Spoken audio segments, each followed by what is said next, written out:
Beatriz Aldaco, la directora general del Instituto Sonorense de Cultura, autora de la columna Suave Matria y a quien ya sabe que admiramos, queremos y respetamos mucho por ser miembro de esta familia sin censura. Querida Beatriz, has estado en el sistema y has escuchado algunas de estas participaciones. Por un lado, me queda claro que hay opciones, pero no las han querido explorar algunos consejeros y consejeras del INE. De hecho, dicen, pues si la Suprema Corte de Justicia de la Nación define, resuelve más adelante que sí tenemos que hacerlo, pues ya veremos. Bueno, si hay opciones, pues hay que verlas desde ahorita. Y me sorprende que el representante del PRI en esta ocasión se ponga de lado de Morena, del PT y del Verde y se posiciona en contra de esta idea, de esta propuesta de aplazar temporalmente la revocación de mandato. ¿Cómo estás, querida Beatriz? ¿Qué piensas de todo esto? Pues mira, es una manifestación más, en principio, de pugnas ya legendarias entre Morena, AMLO, por un lado, y por otro lado el INE. Y no puede uno dejar de sorprenderse cuando escucha sustantivos antes de poder ver la pantalla, y cuando entré aquí a Sin Censura, vi que hablaban de humildad, se pedía humildad a la Cámara de Diputados, y no deja de ser chocante, no deja de ser insultante, ya no chocante, escuchar a miembros del INE pedir humildad cuando estamos estamos frente a uno de los 10 funcionarios o 15 funcionarios de todo el país que ganan más dinero. Estamos hablando de que ganan no tanto el doble como el presidente, pero casi el doble que el presidente, o creo que un poco más del doble que el presidente. Entonces, ¿cómo pueden pedir humildad a la Cámara de Diputados, casi exigiendo que la Cámara de Diputados se disculpe por no haber dado el presupuesto solicitado por el INE? Cuando estos funcionarios, bueno, tengo una lista aquí, de lo que ganan y de los lujos que tienen, de los pago por celular de 4,000 pesos mensuales, adicionales al sueldo, en el gráfico 2, por ejemplo, estoy aquí leyendo porque hice mi tarea como secretarios, coordinadores y directores, son 1,200 pesos para el pago de telefonía móvil de menor rango.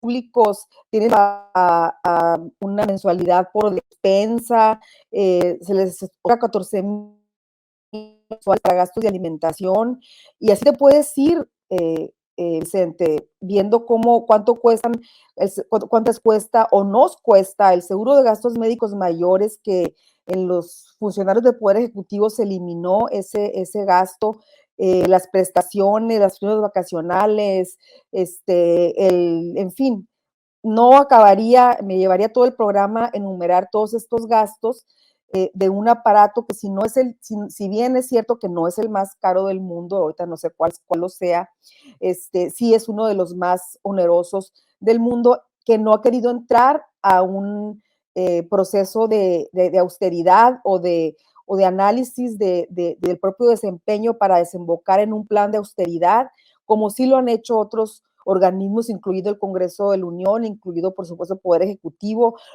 me consta, los estados de la República, los gobiernos de los estados, los municipios, y el INE se encuentra en este trono, en esta torre de marfil, sin entrar en este tren de disminución de gastos y de gastos superfluos y de frivolidad, porque hablábamos en un artículo anterior, a uno que todavía no termino, que es es otro tema sobre, ¿cómo se llama nuestro dador de besos? Cuyo nombre no quiero recordar. Javier Sicilia. Javier Sicilia, gracias. Fíjate, olvido ciertos nombres.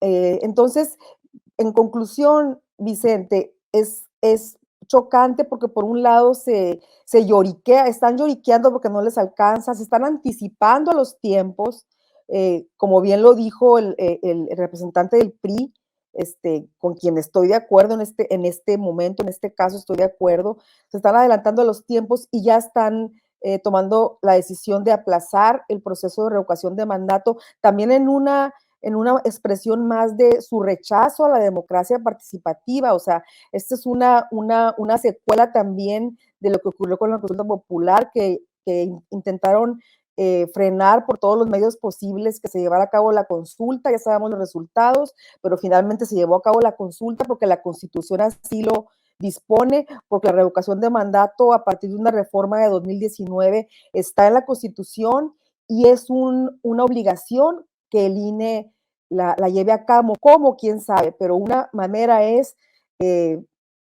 como lo dijo también López Obrador, llevando a cabo al interior de sus líderes, llevando a cabo un proceso de revisión para cumplir con el principio de austeridad republicana. Permíteme, Beatriz, regresar a la transmisión en vivo y en directo del INE en estos momentos en que habla el consejero del PAN. Vamos a ver y escuchar lo que dice. Presupuestal no es posible continuar desarrollando las actividades para la organización del proceso de revocación de mandato del presidente de la República. La determinación que discutimos significa la postura de este órgano constitucional autónomo de rechazar la organización de procesos selectivos que no reúnan las características de legalidad, certeza, imparcialidad, independencia y máxima publicidad que rigen la función electoral, según lo dispone nuestro artículo 41 constitucional, y que han sido hasta ahora el baluarte en el que descansa la credibilidad del instituto y, por supuesto, de los resultados electorales. Lo que plantea el acuerdo propuesto es que el INE no puede participar en un proceso que forme parte de la función estatal electoral en la que se simule, empobrezca o desnaturalice un ejercicio electivo. Se ha reiterado que un ejercicio de revocación de mandato del titular del Poder Ejecutivo tiene la misma trascendencia que la elección del presidente de México. Nadie estará dispuesto a que en la elección del 24 se instalen menos casillas de las que mandata la ley, se deje de capacitar o se capacite indebidamente a las ciudadanas y ciudadanos que se harán cargo de integrar las mesas directivas de casilla, que no se cuente con todos los elementos de seguridad en las urnas, que no se permita el ejercicio del voto de los mexicanos en el extranjero o que se reduzcan las características y las calidades que debe tener todo el proceso. Así, resulta inconcebible que en un procedimiento que puede tener como resultado que le sea revocado el mandato al presidente de México, sus impulsores, que incluyen por supuesto al propio presidente, insistan en que no es relevante el número de casillas a instalar ni el respeto irrestricto a la ley federal de revocación de mandato, como hoy lo insinuó el presidente en su rueda de prensa. Es incuestionable que hoy discutimos el rumbo que ha de tomar la relación entre el Ejecutivo y el Legislativo contra este organismo constitucional autónomo. Si la disyuntiva es entre la vigencia plena de la Constitución y la ley para que los órganos autónomos conserven sus capacidades de control sobre el ejercicio del poder público, los grupos parlamentarios de Acción Nacional no tenemos duda de qué lado estamos y debemos estar. En el Congreso hemos defendido la autonomía operativa, presupuestaria y funcional de nuestros órganos constitucionales autónomos. Si las mayorías quieren devaluar los mecanismos de participación ciudadana, al grado de convertirlos en tristes pantomimas, mantendremos la lucha para impedirlo y garantizar a los ciudadanos la eficacia de sus derechos políticos. Vamos a presentar en el Congreso de la Unión una reforma a la ley de revocación de mandato que permita organizar estos procesos conforme a las posibilidades presupuestarias de los organizadores, pero siempre velando porque se cumplan los principios rectores señalados en el artículo 41 de nuestra Constitución, la que, de ser aprobada, puede permitir resolver en el futuro este conflicto. Esperamos que los diputados de Morena nos acompañen en esta propuesta que presentaremos. Así, o se le quita la misma exigencia de organización del proceso de revocación de mandato que a una elección constitucional en cuanto al número de casillas a instalar, o se le asignan al INE los recursos necesarios para su organización. Lo dijo el representante del PRD en la pasada sesión y lo comparto hoy. Es increíble que en este país los partidos de oposición no estamos exigiendo ni promoviendo la revocación de mandato, pero en la lógica del absurdo, la lógica de la sinrazón, es el partido gobernante y sus partidos aliados los que están en esta promoción y exigencia desbocada. Frente a la ¿Cómo postura ves, que reclama... ¿Cómo ves, querida Beatriz Aldaco, la hipocresía de este consejero del PAN? Nosotros somos los que deberíamos de estar exigiendo. No, si lo venimos exigiendo muchos mexicanos de a pie desde tiempos en que ellos gobernaron. Así nos hubiéramos ahorrado media guerra contra el narcotráfico de Felipe Calderón. No, estos no tienen perdón de Dios. Mira, la verdad es bueno, ¿cuánto tiempo estuvimos, como bien dices, propugnando, luchando, proponiendo, evaluando los beneficios de la democracia participativa? ¿Cuánto clamamos porque esto hubiera ocurrido cuando estaba Calderón, cuando gobernaba Peña Nieto, cuando gobernó Fox y nos traicionó a los que votaron, porque yo no voté por él, pero a los que creyeron en el cambio a través de él, de su promesa de transformación? ¿Cuánto hubiéramos querido que esto se llevara a cabo? Y ahora que tenemos un presidente con amplia aceptación, pero cuya legitimidad todavía se atreven a cuestionar ellos mismos, y que estén en contra de un proceso de revocación o ratificación, como lo queramos ver, pues nos habla de una paradoja muy impresionante, ¿no? Muy chistosa, muy curiosa, muy impresentable. Y también, aparte de esta hipocresía que, como bien define la posición de este personaje, también es un chantaje, ¿verdad? O sea, miren, si utilizamos este recurso y si cedemos a la presión de la ratificación de mandato, no va a haber posibilidad de hacer una elección posterior en 2024, limpia, como debe de ser, con todos los requisitos que señala la ley. Entonces, es muy claro este intento de manipulación a partir de un chantaje, ¿no? Un chantaje absurdo. E insisto, no puede haber INE rico y votaciones pobres o inexistentes. La democracia participativa está en la Constitución, quieranlo o no, les guste o no, no lo pueden soportar porque saben de la amplia aceptación que tiene el presidente y de que el empoderamiento del primer mandatario a partir de este procedimiento, pues realmente se va a fortalecer mucho más. Y es a lo que le temen, ¿no? A que realmente se ratifique este deseo popular de que el presidente continúe hasta cuando le toca, según lo marca el término del sexenio. Y es o sea, realmente recuerda que hace todavía un tiempo se estaba apostando o estaban apostando por este proceso, por apuntalar y defender este proceso, pero para que la gente votara en contra, y de pronto se desinfló, desapareció Claudio X González y esto otro. Mira, de veras que no es que que esté afectada por algún problema de memoria. Olvido los nombres de los personajes, sobre todo de los indeseables, pero que se propugnaron para que la gente votara en contra al momento de este proceso de revocación de mandato, que votara en contra del presidente. Y de pronto ese movimiento se desinfló porque maliciaron el asunto y vieron que no iban a poder. Entonces, es uno de los tantos miedos que tienen, y ese es el fondo del asunto. Es un gran temor a un nuevo empoderamiento, a un reempoderamiento del presidente a partir de las enormes mayorías que votaremos a favor de ratificar al presidente y en contra de la revocación. Muy bien, querida Beatriz, déjame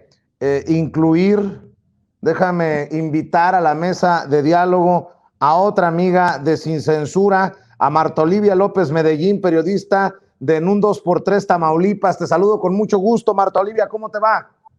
¿Qué tal, Vicente? Es un gusto estar con ustedes hoy compartiendo esta mesa tan interesante con un tema fundamental para la vida democrática del país. Y no solamente en el caso de los presidentes, hay un tema pendiente, el de la revocación de los gobernadores. Así es, ¿cómo ves este INE? Bueno, no como institución, porque ya escuchábamos a consejeros y consejeras que votarán en contra de esta iniciativa de Lorenzo Córdoba. La votación final está por verse. Pero ¿cómo ves a este INE que conduce Lorenzo Córdoba con la ayuda de Ciro Murayama a estrellarse contra el muro llamado Andrés Manuel López Obrador y Cuarta Transformación? Fíjate, Vicente, que a mí me sorprende, quiero comentarles que fui consejera estatal electoral local en Tamaulipas en el 2007-2010, cuando dirigía, entre comillas, el INE, el Leonardo Valdés Zurita. Y recuerdo que en el año 2007-2008 hubo una elección local en el estado de Hidalgo. Y tuvo hasta ese momento el porcentaje de participación ciudadana más bajo de toda la historia del IFE y después el INE y de las votaciones, que fue de un 36%. Es decir, ni siquiera 4 de cada 10 personas habían acudido a elegir a 84 alcaldes y al Congreso de ese estado de Hidalgo. Y recuerdo que en una reunión, pues él, aunque no era su instancia, conminó y dijo que se tenía que reforzar la democratización del INE y también las campañas de promoción para alentar la participación ciudadana.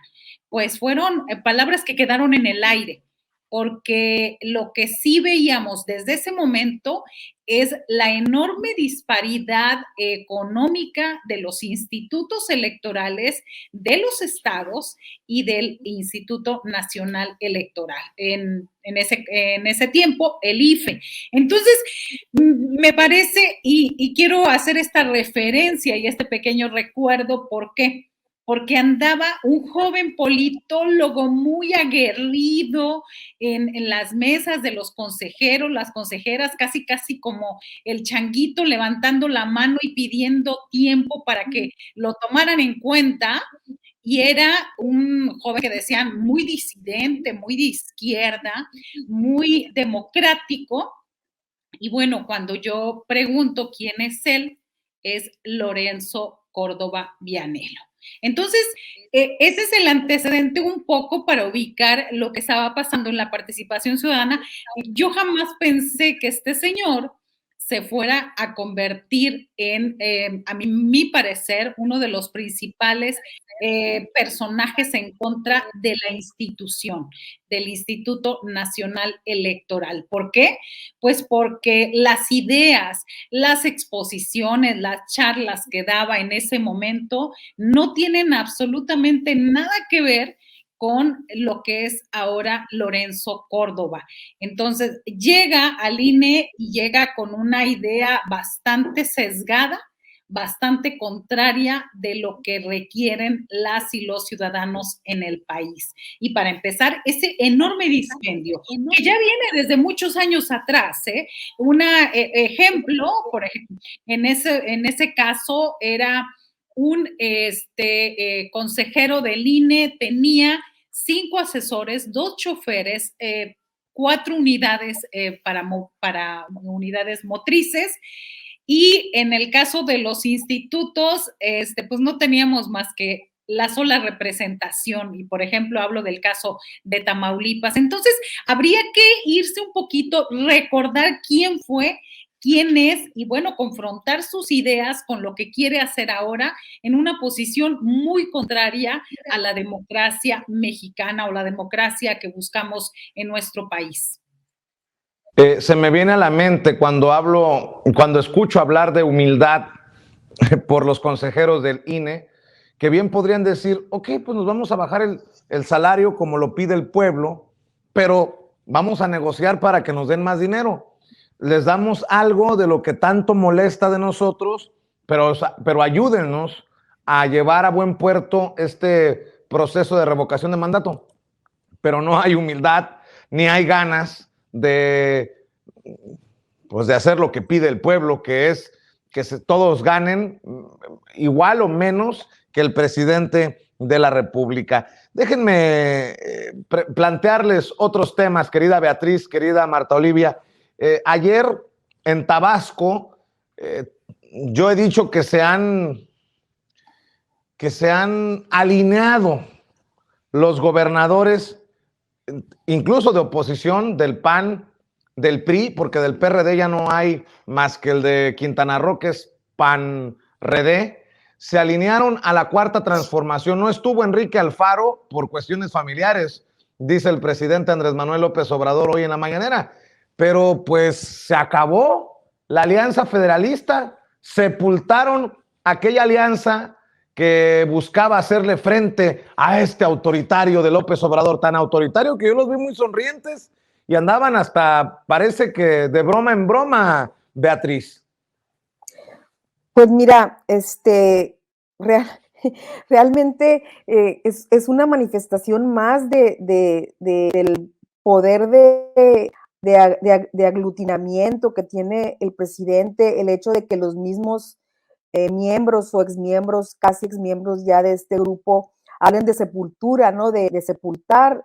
Prácticamente ellos mismos se han dado cuenta de la no procedencia de sus intenciones, no lograron nada, fracasaron, es real, fracasaron, y estamos viendo cómo aparecen poco a poco allegándose a la figura del presidente, y esto pues viene también a ser simbólico con respecto a lo que ocurre con organismos como el INE, ¿no? Que al revés se intentan separar y se intentan separar más, cada vez más, y oponerse a las expectativas democráticas y a la oferta de una mayor democracia por la cual votamos los mexicanos cuando lo hicimos hace 3 años. Entonces, pues la verdad, no me gusta ser muy coloquial en esto, pero sí da como ternura, de veras, bueno, hicieron su lucha, no pudieron, no lo lograron, están reconociendo, se están alineando, y bueno, no quiero dejar de hacer un señalamiento, y no tampoco quiero cambiar el tema bruscamente, pero regresando nada más rápidamente al tema de la revocación de mandato, y para darle también la palabra pienso yo, a la compañera Marta Olivia. Fíjate que en Sonora, por ejemplo, las escuelas, por parte de la Secretaría de Educación, las escuelas, se firmó un convenio con la Autoridad Estatal Electoral de Sonora y la Secretaría de Educación y Cultura, y las escuelas van a ser posibles, si es que se da la consulta de revocación de mandato, van a ser sedes para esta consulta que se llevaría a cabo próximamente si es que el INE no logra detenerla. Y ya regresando al punto, pues sí, realmente dan ternura a estos personajes, se les ve completamente desprovistos de fuerza, y ahí está la foto, ¿no? La estamos viendo, todos sonrientes, con el presidente en medio, casi como en los viejos tiempos, ¿no? Dijéramos, en que la oposición era muy débil con respecto a la figura presidencial. Mi querida Beatriz, sigue siendo, desde mi perspectiva, muy débil. Si no, no estaríamos en esto. Y Marta Olivia, tú tienes mucho que opinar sobre otra fotografía, creo que hay por ahí, no sé si la tengan mis compañeros, en donde está Cabeza de Vaca, el gobernador panista de Tamaulipas, poniéndole el brazo encima creo que es a Cuauhtémoc Blanco, y un Samuel García muy contento también de posar con Cuauhtémoc Blanco, y menciono esta fotografía porque yo no veo al perseguido político. ¿Te acuerdas que decía que era un perseguido político de la Cuarta Transformación, Francisco García Cabeza de Vaca? Pues yo lo vi muy tranquilo y sin temor a que el dictador lo metiera al bote. Sí, hay una lectura, fíjate que por medios afines al gobierno del estado de Tamaulipas están enviando, bueno, de hecho, la Dirección de Comunicación Social del gobierno del estado mandó una foto donde precisamente aparece Francisco N., muy cerca de Cuauhtémoc Blanco y lo más cerca que dicen que estuvo del presidente Andrés Manuel López Obrador, incluso dice cónclave de gobernadores, un poco como me tomaron en cuenta y estuve. Yo creo que, bueno, esa es la versión que han estado diciendo casi como que era interés del presidente que estuviera Francisco N. allá. Y lo que se está escapando en el análisis de los medios que yo llamo gobiernícolas en Tamaulipas es que es el fin, el sepulcro de la Alianza Federalista. Es decir, recordemos que ellos, un grupo de gobernadores rebeldes, se habían salido de la CONAGO y habían formado esta alianza federalista. Y me parece que esta nueva reunión de la CONAGO habla de lo que debe ser la unidad en torno al interés de las y los ciudadanos, de todos los gobernantes. Claro, cada quien va a llevar agua a su molino. Lo que es cierto es que la alianza federalista está sepultada y nuevamente la CONAGO recupera su fuerza. Y para esto, pues ahí está lo que dijo Maru Campos Galván, la gobernadora de Chihuahua.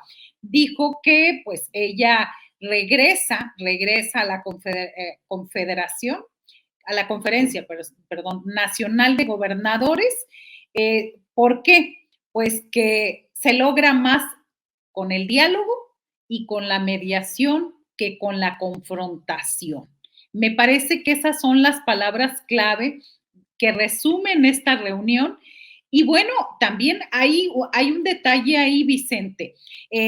Francisco N. quería ser fotografiado con todo mundo, incluso hay una fotografía donde sale con la titular de Seguridad Pública, Rosa Isela Rodríguez, y ella sale, ojalá la tuviera la producción ahí, sale con cara de un poco extrañada, ¿no? Él quería tomarse fotos con todos para crear la percepción de que todo mundo lo volvió a aceptar. Y hay algo de trasfondo también.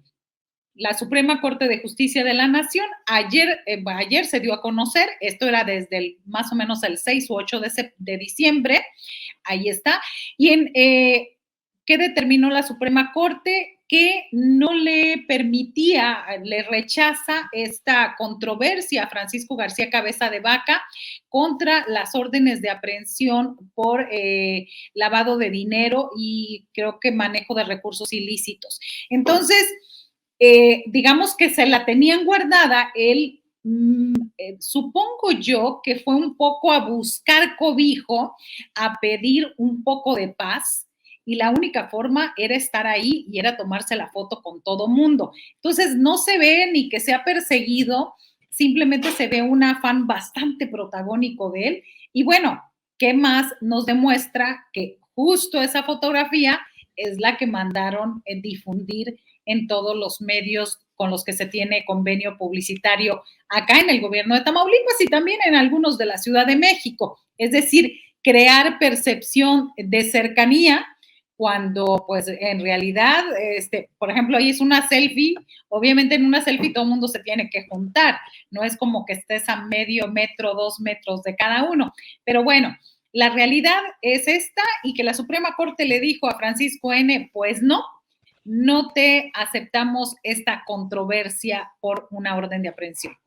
El momento es interesante, Marta Olivia, por esto precisamente que estás mencionando.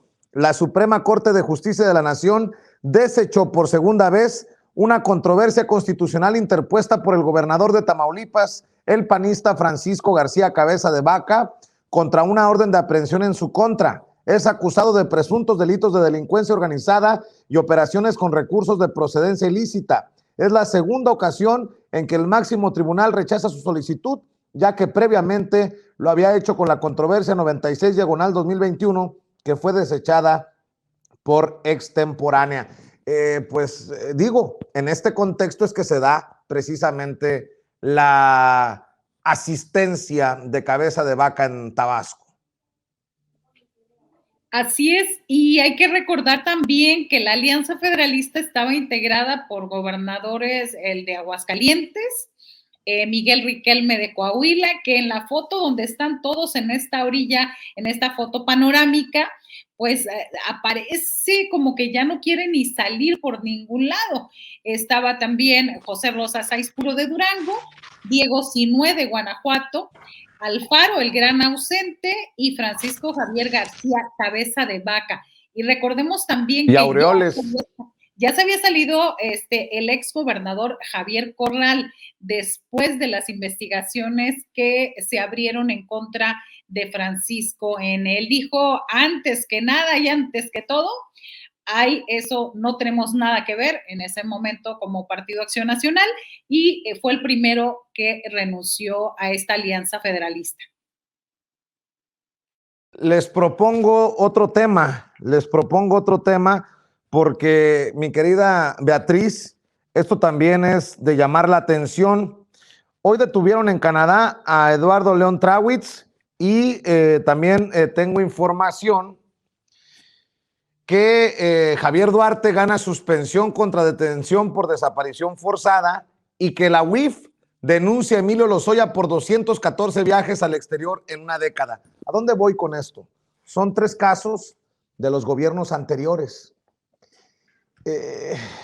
Hablamos mucho de autoridad moral, pero no puede haber autoridad moral en estos personajes que ya gobernaron y que hoy, por ejemplo, están dando su opinión algunos en esta discusión de la revocación de mandato en el INE. Yo insisto en que no hay autoridad moral y que debido a esa autoridad moral es que el presidente Andrés Manuel López Obrador se mantiene con los altos índices de aprobación y de legitimidad. ¿Cómo ves tú sobre esto que digo, Beatriz?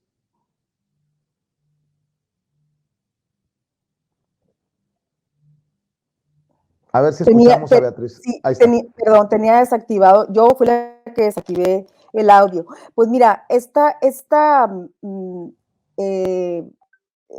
que se habla de la revocación de mandato y de extender la revocación de mandato a otros entornos gubernamentales como los estatales y los municipales y a otros funcionarios públicos inclusive la tan discutida posibilidad del fuero a los mismos diputados, a los miembros del Congreso de la Unión, en fin. Yo creo que todo esto, promovido por el presidente López Obrador, es lo que le da esa autoridad moral de la que estamos hablando.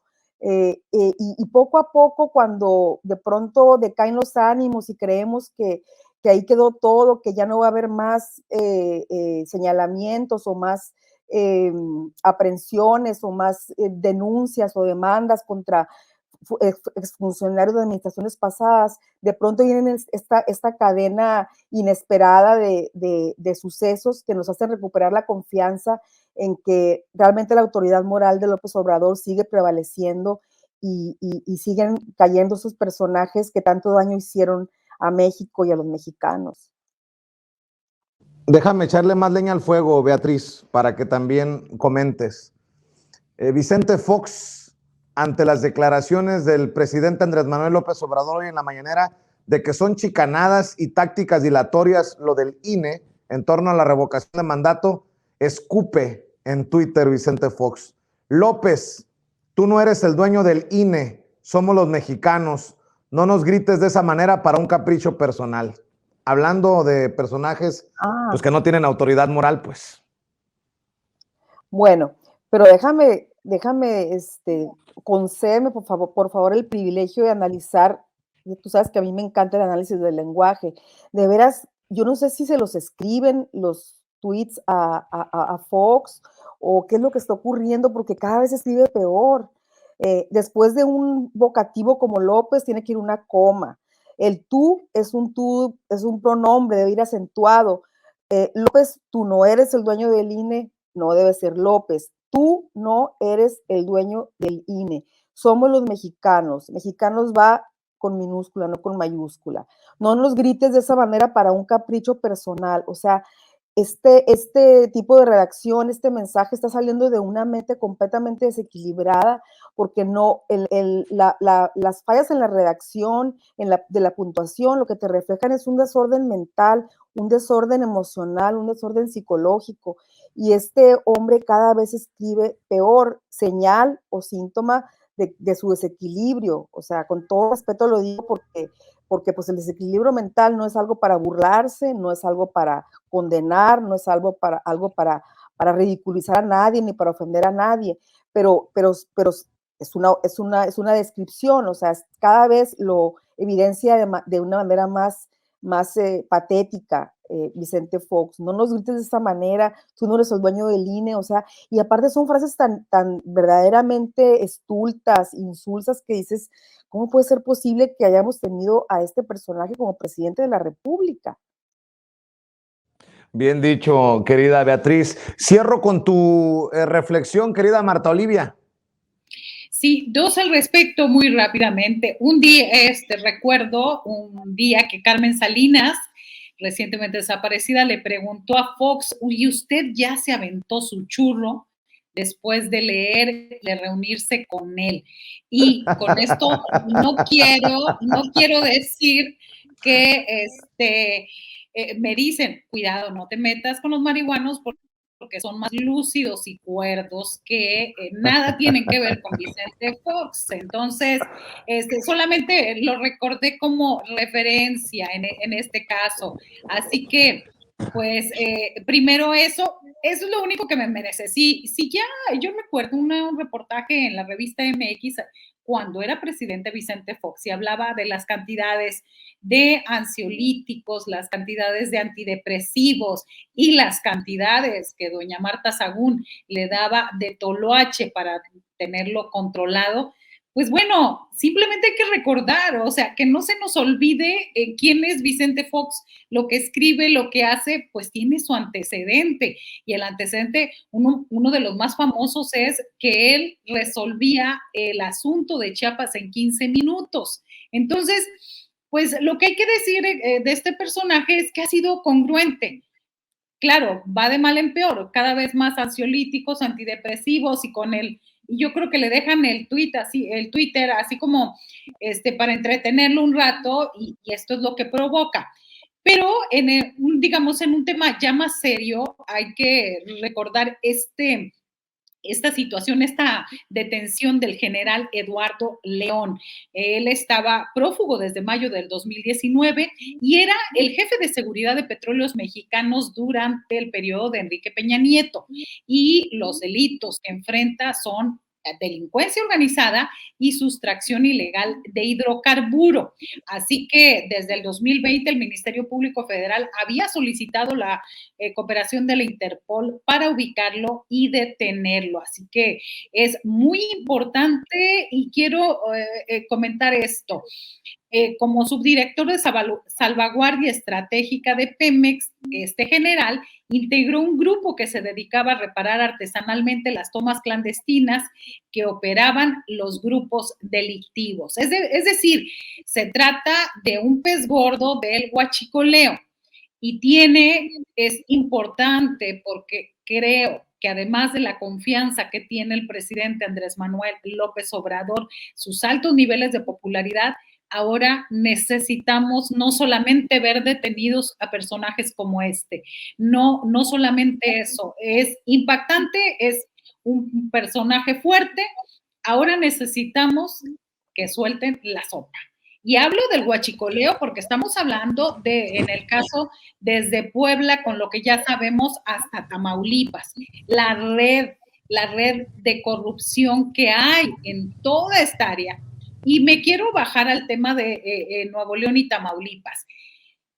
Hace 4 semanas, asesinaron a un personaje, dicen, huachicolero, un personaje, Sergio Carmona.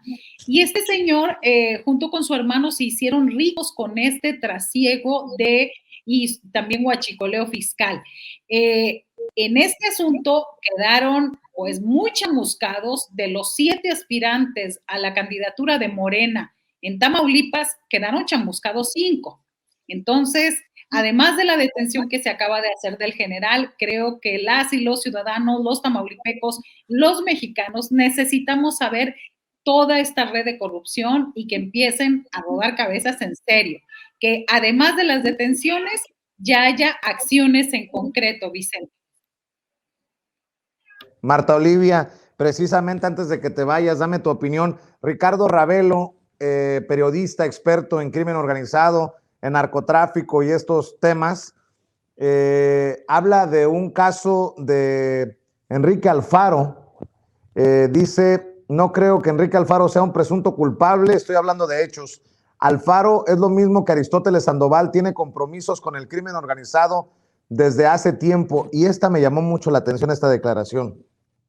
Desde la oficina de Enrique Alfaro, gobernador de Movimiento Ciudadano de Jalisco, se opera una estructura de negocios, es decir, tráfico de influencias, sentencias a modo. Lo que está operando es una empresa criminal parecida a lo que operó en Tamaulipas con Francisco García Cabeza de Vaca.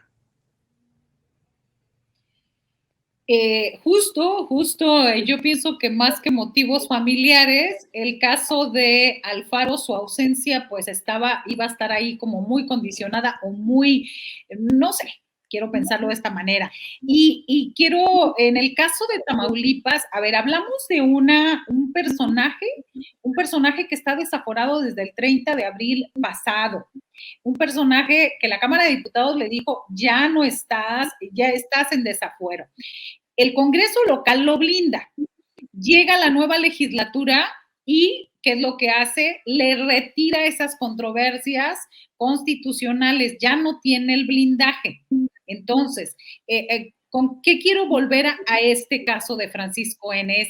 Esta red, cuando estuve leyendo lo de Ravelo, es el mismo esquema. Acá es compra de jueces. Acá es una carrera delictiva desde los 16 años.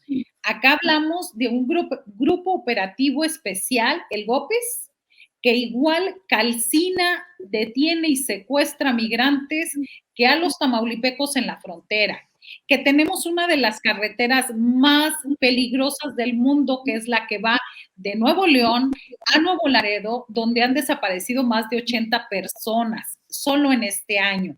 Es decir, todo eso no lo pueden hacer solos. Obviamente hay mucho de dónde cortar. Y bueno, vámonos a la cantidad de propiedades que tiene Francisco N. 950 millones de pesos en propiedades que tiene este señor, y uno dice, ¿de dónde?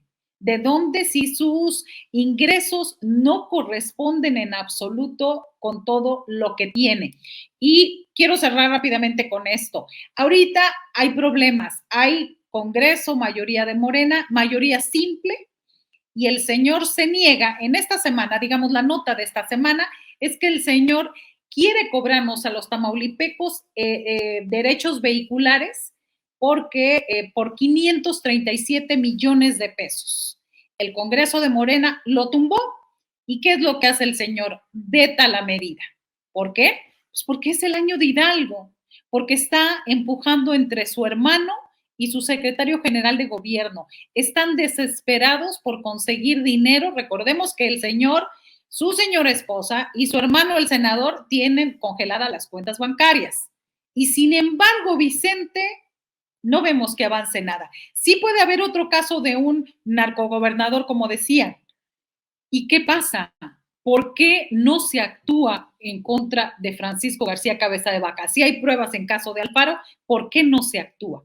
Creo que los tamaulipecos estamos ya un poco cansados de ver toda esta situación, de ver que hay pruebas, pero además de ver, en este caso de los Carmona, me regreso, le echaron la culpa que solo los de Morena tenían responsabilidad. Acaban de revelar dos contratos en la Secretaría de Salud de Francisco García por 110 millones de pesos con los mismos hermanos Carmona acusados de huachicoleros, uno de ellos asesinado. Entonces, ¿qué pasa en este país? ¿Por qué hay tanta información? ¿Por qué hay tantas evidencias? ¿Y por qué no avanzamos? Pues son preguntas importantes. Marta Olivia, ¿por qué no cerramos invitando a la gente para que los apoye en tu espacio, en tus trincheras, en tus redes sociales? Gracias, sí, de lunes a viernes estamos de 8 de la noche a 9:30 de la noche, a veces hasta las 10. Nos pueden encontrar en el canal de YouTube como en un 2x3 Tamaulipas, también a través de Facebook y en el Twitter me encuentran como Maroli MX. Gracias, Vicente, siempre es un gusto estar aquí en esta mesa de análisis. Claro que sí, Marta Olivia López, muchas gracias. Querida Beatriz Aldaco, ¿a ti dónde te encuentra la gente? Oye, por cierto, vamos a estar al pendiente de Suave Matria en tu espacio de Facebook. Me imagino que muy pronto, ¿no? Tengo casi lista la columna, ¿eh? Mañana la voy a sacar en mi muro de Facebook. Mi columna Suave Matria va a estar interesante. Por ahí hacemos algunas críticas. Pero antes de irnos, quiero nada más, puedo puntualizar algunos puntos, valga la redundancia. Claro, Mira, claro. nada más, son 3 cositas nada más. De Omar Fayad, me llamó mucha atención la declaración que hace. Dice, tenemos que cerrar filas, o sea, el mismo el priista Omar Fayad, Meneses, tenemos que cerrar filas, les dice a sus colegas gobernadores. Vamos a hacer un gran esfuerzo primero para que los que ya no estaban regresen. ¿Y qué pasa? Que este es el federalismo. O sea, el aglutinamiento de los gobernadores para alejarse de un centralismo, recordemos que desde el siglo XIX, centralismo y federalismo son 2 corrientes que se oponen. Entonces, realmente la CONAGO nace como precisamente un despertar federalista en el país. Y es este priista que está ahora presidiendo la CONAGO quien convoca a los que se han salido de ella pretendiendo ser federalistas cuando estaban actuando como falsos federalistas, y dice, México nos necesita a todos, o sea, utilizando un discurso muy López Obradorista que llama la atención. Y hoy tenemos que asumir un nuevo rol, un fortalecimiento del federalismo, o sea, es una contrapropuesta a la Alianza Federalista, una coordinación muy estrecha con el gobierno de la República y con los gobiernos municipales, o sea, le está dando al traste y le está poniendo el bonete en la cola, digamos, a la Alianza Federalista, muy entre comillas, y está diciendo, bueno, esta es la verdadera alianza, y frente al presidente convoca a los que se han salido de la CONAGO a que regresen. Por un lado, por otro lado, de lo que decíamos de Vicente Fox, pues simplemente lo que ocurre es que ha tenido muy malos, porque mira, estos asuntos de depresión, de ansiedad, con buenos especialistas, y no estoy siendo irónica, estoy siendo seria, con buenos especialistas se resuelven. Yo creo que no ha tenido una buena atención y el deterioro es preocupante del expresidente Fox. Tiene que cambiar de terapeuta, tiene que cambiar de neurólogo, si es que ve neurólogo, ojalá, y si ve psiquiatra, pues no le están atinando a los antidepresivos y no le están atinando a los ansiolíticos. Eso es el segundo punto. Y el tercer punto, ahora que escucho hablar de la situación en Tamaulipas y otros estados, como funcionaria, lo digo abiertamente porque esto fue público, en un acto público, el gobernador Alfonso Durazo nos pidió a los funcionarios de la actual administración del gobierno de Sonora que no nos hiciéramos cómplices. No lo dijo así con esas palabras, pero prácticamente nos lo quiso decir así, que no denunciar los actos de corrupción que detectemos cada uno al frente de nuestras instituciones nos haría ver casi como cómplices de quienes realizaron esos actos de corrupción. Y hubo mucha corrupción, Vicente, muchísima corrupción, y está documentada, y día a día lo comentamos entre nosotros, entre los funcionarios, nos damos cuenta de que falta dinero, de que no hay comprobaciones, de que hubo moches y demás, y entonces son contrastes, ¿no?, entre Sonora y Tamaulipas, en este caso. Y me pueden encontrar en mi muro. Como Beatriz Aldaco, ¿no? Como Beatriz Aldaco, sí. Muy bien. Pues te mando un abrazo, Beatriz, te mando un abrazo, Marta Olivia, muchas gracias por acompañarnos. Estamos al pendiente, querida Beatriz. Gracias, hasta luego.